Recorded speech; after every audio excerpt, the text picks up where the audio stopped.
Hi, friends. I don't know about anybody else or where the planets or moon or whatever are at, but I'm feeling a bit disorientated today.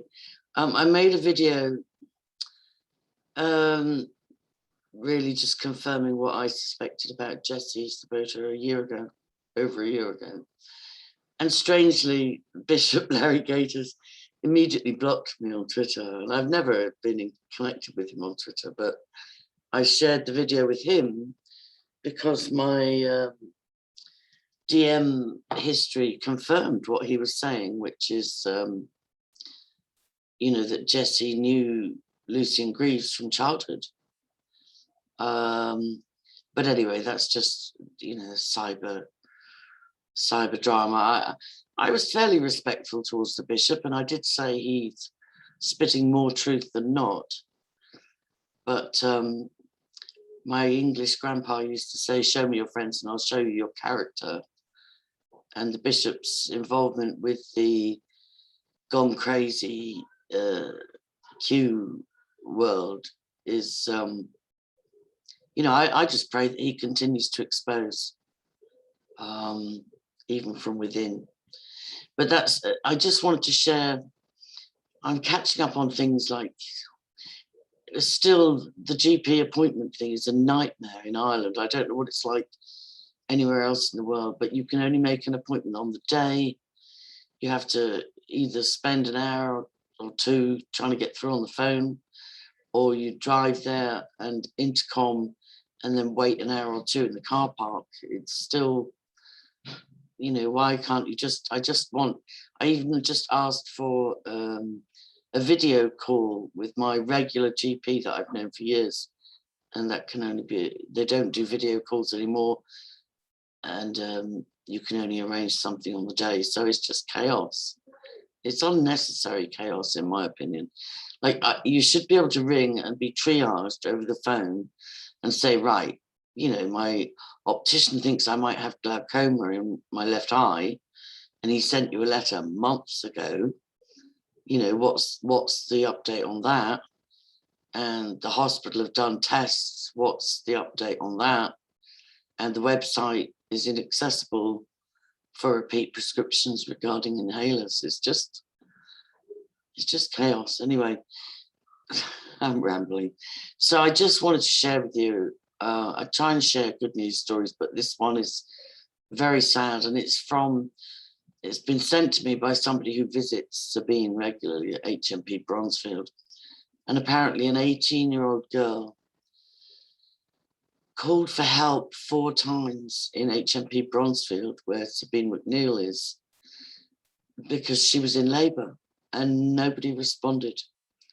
And she gave birth alone and the baby died. And horrifically, the prison guards are being offered counselling, but the 18-year-old whose baby was born and died in her arms, unattended, despite 4 screams for help, has been offered no counselling. So I will share this article with you and just pray for all involved. It's horrible. Let's try not to dox anybody when I go into my taskbar.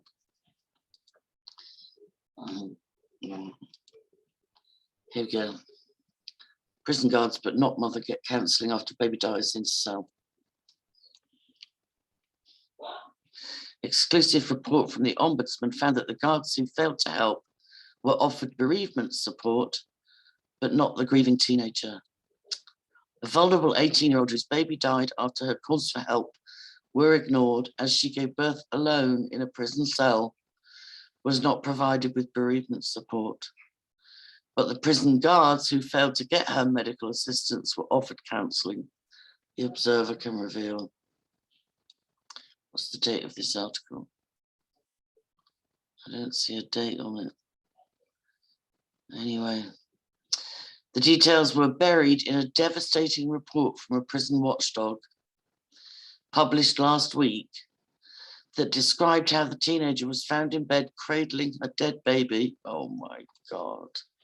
More than 12 hours after pressing her cell bell and telling staff at the privately run H.M.P. Bronzefield, you can guarantee that's Serco or G4S, that she needed an ambulance. Oh my God. It has also emerged since the report's publication that those who ignored her calls for assistance remain working at the prison in Ashford, Surrey. The young woman in prison for the first time was on remand facing a charge of on remand. Oh my God. She wasn't even convicted. Oh my God. Facing a charge of robbery. She went into labour, and records show that on the evening of 26th of September 2019, so this is 2 years ago, guys, she called for help 3 times, but none came. These prisons are a scandal, both in the UK and in America, and no doubt, I know G4S is in Ireland as well. By 11 p.m, she was in constant pain and unable to reach her cell bell. After passing out, she came round to find her baby girl was there, but not breathing. She bit through the umbilical cord and tried to wipe the blood from her cell before climbing into bed. The prisoner and probation ombudsman, Sue McAllister, listed a catalogue of failures and found maternity services at Bronzefield were outdated and inadequate. Despite overnight check by guards, the baby's death was discovered only after 2 prisoners raised the alarm. A nurse was called but failed to resuscitate the infant. Of course, it was 12 hours later. Are you mad? Staff were later offered support from external counsel. What the fuck? But shockingly, the PPO report found police and coroner involvement immediately after baby A's death, and a lack of understanding by the prison of the role of the local child death review team meant Miss A did not receive the routine bereavement and practical support that would normally be provided.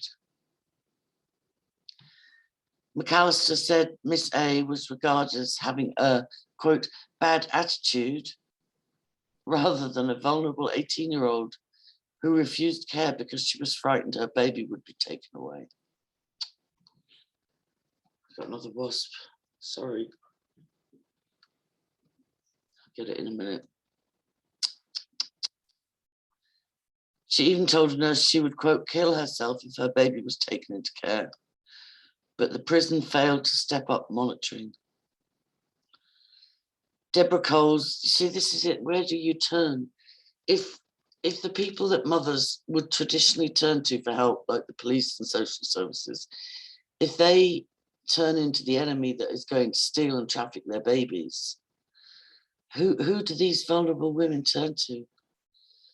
And how many lives will be lost because the traditional avenues of help are corrupt or complicit? This is just terrible, terrible. Deborah Coles, the executive director of the charity Inquest, said, quote, their view of her as a difficult woman informed her treatment, both during her pregnancy and the subsequent ignoring of cell bells. The further complete contempt of her case in not providing bereavement counselling is indicative of a wider culture at Bronzefield, which is supposed to be a trauma-informed prison. I hope Sabine will write about this in any book she writes in the future and is not gagged for writing. Miss A had entered the prison on 14th of August 2019 with a nurse noting she had asthma, a chest infection, and looked pregnant.